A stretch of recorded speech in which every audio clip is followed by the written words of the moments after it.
नमस्कार मंडळी. आज आपण बनवतो शेवयाचा उपमा. अतिशय चवीला अप्रतिम लागतो आणि झटपटही बनतो.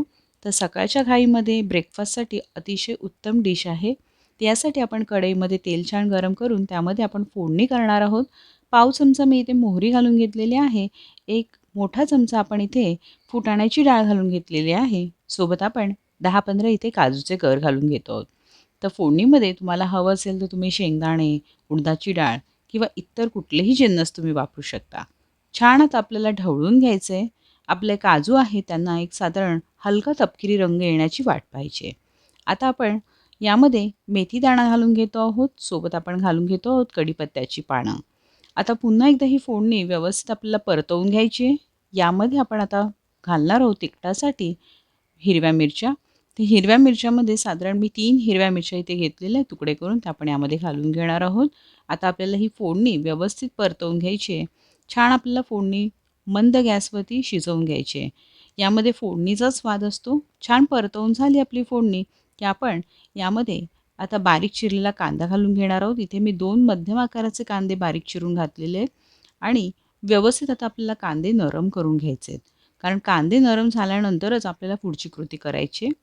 झटपट आपले कांदे असे हलकेसे नरम होतात. 1-2 मिनिटामध्ये माझे कांदे छान असे परतवून नरम झालेले आहेत आणि कांद्याचा रंग बदललेला आहे. आता यामध्ये आपण पुढची कृती करून घेणार आहोत. त्यामध्ये सर्वप्रथम आपल्याला कांदे शिजवून घेतल्यावरती त्यामध्ये पाणी घालून घ्यायचं आहे. इथे मी साधारण 2 मोठे ग्लास पाणी घालून घेतलेलं आहे आणि आता आपण जेवढं पाणी घातलेलं आहे त्याच्या पाऊण म्हणजे 1.5 ग्लास आपल्याला यामध्ये शेवया घालायचे आहेत. इथे मी रंगासाठी हळद घातलेले. छान उकळी येण्याची वाट पाहायची आहे. चवीपुरतं मीठ घालून घ्यायचं आहे पाण्यामध्येच.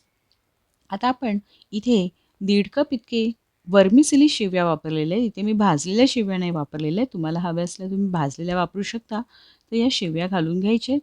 तर या साधारण 1.5 कप आहेत. आता व्यवस्थित आपल्याला ढवळून घ्यायचं आहे आणि छान ढवळून झालं, की आपल्याला यावरती झाकण ठेवून द्यायचं आहे. झाकण ठेवून साधारण आपल्याला 5 ते 7 मिनिटं वाफ काढायची आहे. आपल्या शेवया मस्त तयार झालेल्या आहेत. पाणी आटलेलं आहे. आता तुम्ही पाहू शकता मस्त मोकळ्या-मोकळ्या अशा शेवया बनलेल्या आहेत आणि अतिशय सुंदर लागतात. वरून आपण कोथिंबीर आणि तूप घालून सर्व्ह करायचं आहे. मॅगी वगैरे देण्यापेक्षा मुलांना काहीतरी पौष्टिक द्यायचं आहे, म्हणून नक्की ही डिश ट्राय करून बघा. वरून तूप घातल्यानंतर याची चव फार अप्रतिम लागते. तर नक्की ट्राय करा ही रेसिपी. चॅनलला सबस्क्राईब करायला विसरू नका. बरेच जण चॅनल बघतात, पण चॅनलला सबस्क्राईब करत नाहीत. तर कृपया चॅनलला सबस्क्राईब करा आणि तुमचे कॉमेंट्स कळवा. धन्यवाद.